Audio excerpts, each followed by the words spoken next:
ముంబైకి చెందిన యువనటి కాదంబరి జత్వానీపై వైసీపీకి చెందిన కీలక నేతలు, పోలీసులు వేధింపులకు పాల్పడ్డారనే వార్తలు నెట్టింట జోరుగా వినిపిస్తున్నాయి. కాదంబరి కూడా మీడియా ముందుకొచ్చి తనకు ఎదురైన వేధింపులపై స్పందించింది. విజయవాడ మాజీ జెడ్పీ చైర్మన్ కుక్కల నాగేశ్వరరావు, ఆయన కుమారుడు కుక్కల విద్యాసాగర్, పలువురు వైసీపీ నేతలు, పోలీస్ ఉన్నతాధికారులు తనను కిడ్నాప్ చేశారని కన్నీళ్లు పెట్టుకుంది. కుక్కల విద్యాసాగర్ తనకు రోజు అసభ్యకర రీతిలో మెసేజ్ పంపేవారని, వాట్సాప్ వీడియో కాల్ చేసి నగ్నంగా నిలబడేవాడని, తనను దారుణంగా వేధించాడని వాపోయింది. ఏపీ ప్రభుత్వంలోని కీలక నేతలు, టాప్ పోలీస్ ఆఫీసర్లు గ్యాంగ్ గా మారి తనను చిత్రహింసలకు గురిచేసినట్లు చెప్పుకొచ్చింది. దీంతో ఏపీ ప్రభుత్వం దీనిపై ఫోకస్ పెట్టింది. ఇందులో ఎవరెవరి పాత్ర ఉందో తేల్చాలని విచారణకు ఆదేశించింది.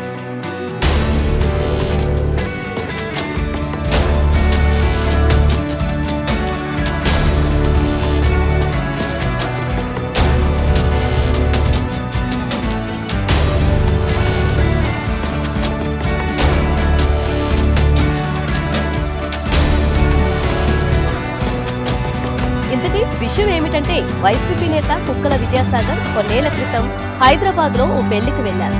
అక్కడే ఆయనకు పరిచయమైంది సినీ నటి కాదంబరి జత్వానీ. ఆ తర్వాత వారిద్దరి మధ్య మాటలు కలిశాయి. ఫోన్లో మాట్లాడుకోవటం, వీడియో కాల్స్ చేసుకోవటం, కలిసి తిరగడం లాంటివి జరిగాయి. ఇక ఆఖరికి ఓ రోజున తనను పెళ్లి చేసుకోవాలని విద్యాసాగర్ ను కాదంబరి కోరింది. విద్యాసాగర్ పెళ్లికి నో చెప్పడంతో అసలు కథ స్టార్ట్ అయింది.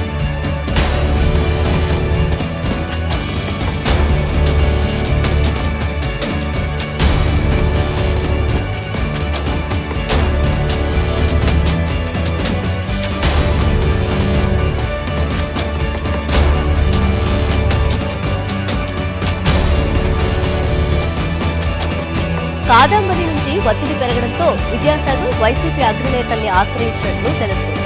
ఆమెను వదిలించుకునేందుకు వైసీపీ పెద్దల్ని ఆశ్రయిస్తే ఐపీఎస్ల సాయంతో ఆమెను ముంబైకి వెళ్లి అరెస్ట్ చేశారు. ఆ తర్వాత విజయవాడకు తీసుకొచ్చి వేధింపులకు పాల్పడినట్లు ఆరోపణలున్నాయి. ఇందులో ఐపీఎస్ అధికారులు విశాల్ గుర్మితో పాటు కాంతిరాణా టాటా పాత్రపై ఆరోపణలు రావడంతో సర్కార్ సీరియస్ అయింది.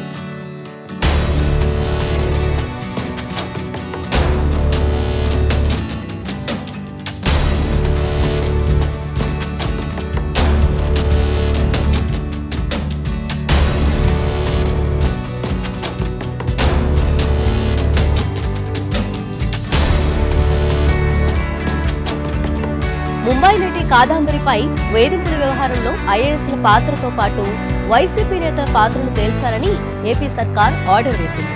ఉన్నత స్థాయి విచారణ చేయాలని సీఎం చంద్రబాబు ఆదేశాలు జారీ చేశారు.